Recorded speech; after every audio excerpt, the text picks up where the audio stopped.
اسلام کا وسیلہ پیش کرنا، تو اس کے بارے میں اہل حدیث ان کی کوئی ضد نہیں ہے اپنی ذاتی. وہ کہتے ہیں کہ صحیح بخاری میں 1010 نمبر حدیث ہے 1010 کہ حضرت عمر نے کہا اے اللہ جب تک تیرے نبی ہم میں موجود تھے انا کننا نتوسل الیک بنبینا، ہم تیرے حضور متوجہ ہوتے تھے اپنے نبی کے وسیلے سے، یعنی ان کی دعا کی برکت سے تو ہم پہ بارش نازل فرماتا تھا.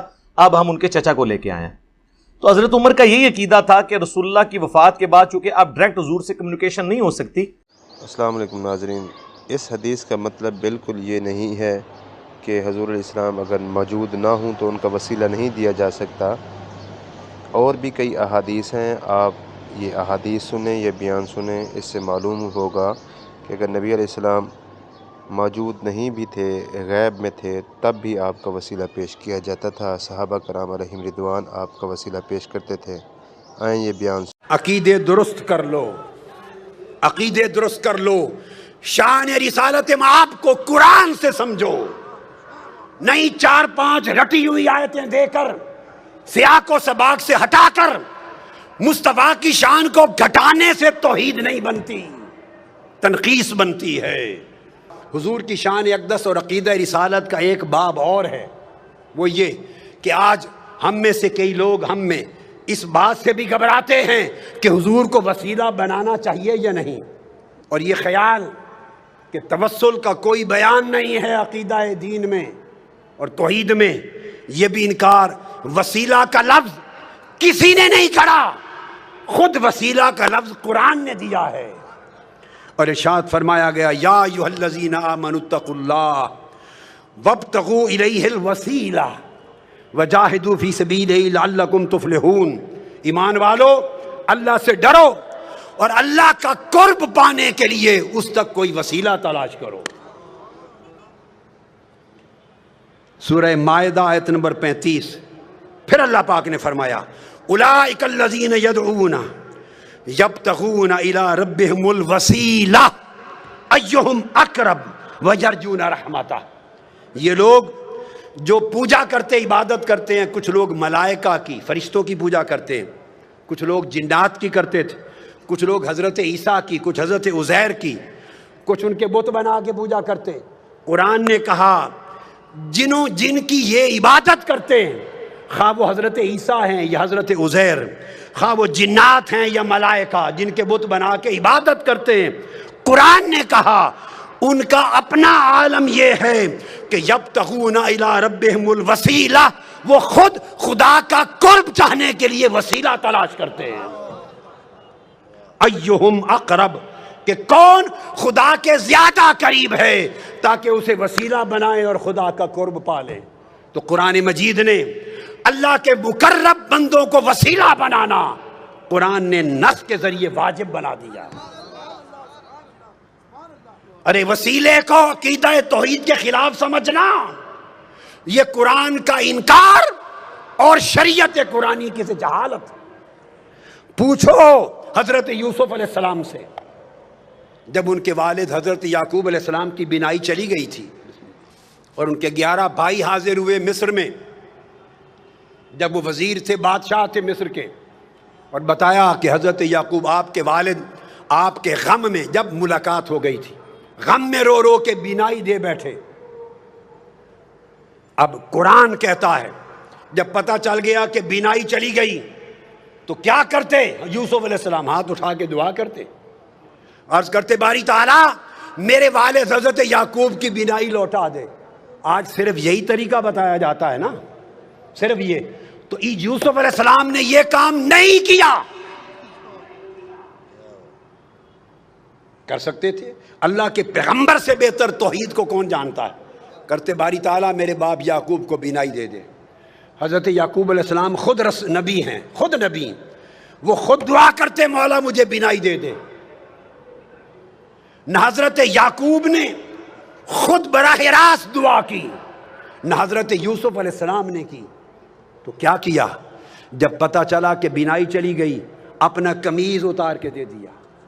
قمیض اتار کر قرآن کہتا ہے اذهبوا بقمیصی ھذا فالقوہ علی وجہ ابی یأت بصیرا فلما ان جاء البشیر فالقاہ علی وجہہ فرتد بصیرا، اپنا قمیض اتارا، جو حضرت ابراہیم علیہ السلام کے وقت سے ان کے پاس چلا آتا تھا، اتار کے قمیض دیا اور کہا یہ میرا قمیض میرے والد حضرت یعقوب کے چہرے آنکھوں پہ رکھنا، اس کے وسیلے سے بینائی آ جائے گی۔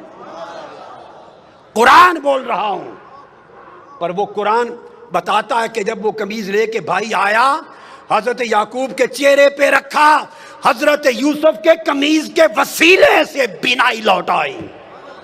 اب وسیلے کا انکار کرنا دو پیغمبروں کی سنت کا انکار ہے اور قرآن مجید کی نص کا انکار ہے۔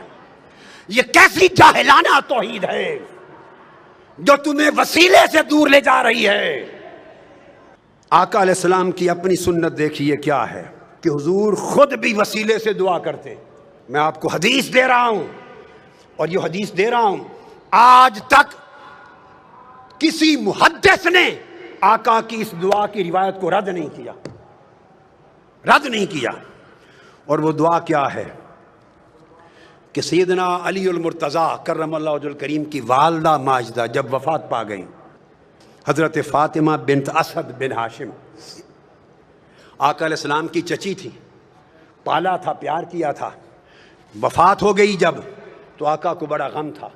ان کی قبر کھودی، مولا علی المرتضیٰ کی والدہ حضرت فاطمہ بنت اسد جب قبر کھودی تو آقا علیہ السلام خود قبر میں لیٹ گئے، پھر ان کو لحد میں اتارا گیا، لحد میں اتار کر جب اتار چکے تو آقا علیہ السلام نے خود قبر پہ کھڑے ہو کے دعا کی۔ اب جو دعائے مصطفیٰ حضرت فاطمہ بنت اسد ام علی مرتضیٰ کی قبر پر آقا نے کی ہے، وہ دعا سنیے۔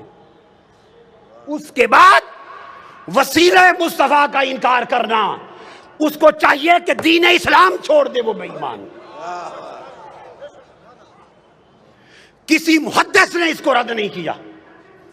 آپ نے دعا کی، اور دعا کی اللہم الذی، اللہ الذی یحیی و یمیت وہو حی لا یموت اغفر لأمی فاطمہ بنت اسد ولقنہا حجتہا۔ اے اللہ جو زندہ اور سلامت ہے اور قائم و دائم ہے، جو فوت نہیں ہوتا، میری ماں فاطمہ بن اسد کی بخشش فرما، اس کو اس کے کلمہ کی تلقین فرما، اور آگے وَوَسِّعْ عَلَيْهَا مَدْخَلَهَا، اس کی قبر کو اس پر وسیع کر دے، بے حق کے نبیے کا، تجھے تیرے نبی محمد مصطفیٰ کا وسیلہ۔ آقا علیہ السلام دعا کر رہے ہیں، فرمایا وَسِّعْ عَلَيْهَا مَدْخَلَهَا بِحَقِّ نَبِيِّكَ، بالا باری تعالیٰ تجھے میرا واسطہ، میرا وسیلہ، محمد مصطفیٰ کا وسیلہ، اس کی قبر کو وسیع کر دے۔ وَالْأَنْبِيَاءَ الَّذِينَ مِنْ قَبْلِي، اور ان سب نبیوں کا واسطہ، وسیلہ جو مجھ سے پہلے ہوئے۔ اب یہ کہنا کہ اس طریقے سے دعا کرنا جائز نہیں کہ نبی کے واسطے سے بخش دے، نبیوں کے واسطے سے بخش دے، فلاں کے وسط کے وسیلے سے بخش دے، ایسا اگر کوئی شخص کہے تو اس سے بڑا جاہل کوئی نہیں ہے قرآن اور حدیث کا۔ سیدنا فاروق اعظم نے کہا کہ آقا علیہ السلام نے فرمایا، آدم علیہ السلام جب زمین پہ آئے تو دعا کی، یا رب اسألک بحق محمد لما غفرت لی، میں تجھے واسطہ محمد مصطفیٰ سے بخشش مانگتا ہوں۔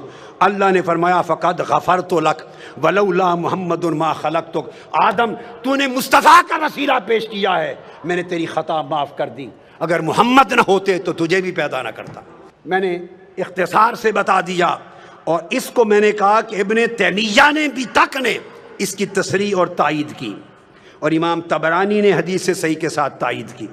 کون انکار کر سکتا ہے سوائے اس شخص کے جو جاہل ہے، جس نے عربی کتابیں کبھی کھول کے نہیں دیکھی، جس کو 2 سطریں پڑھنی نہیں آتی، اور وہ لوگوں کے سامنے عقیدہ بیان کرتا ہے۔ دعائے وسیلہ تاجدار کائنات نے سکھائی، کون ہے مصطفیٰ کی سکھلائی ہوئی دعائے وسیلہ کا جو انکار کرے؟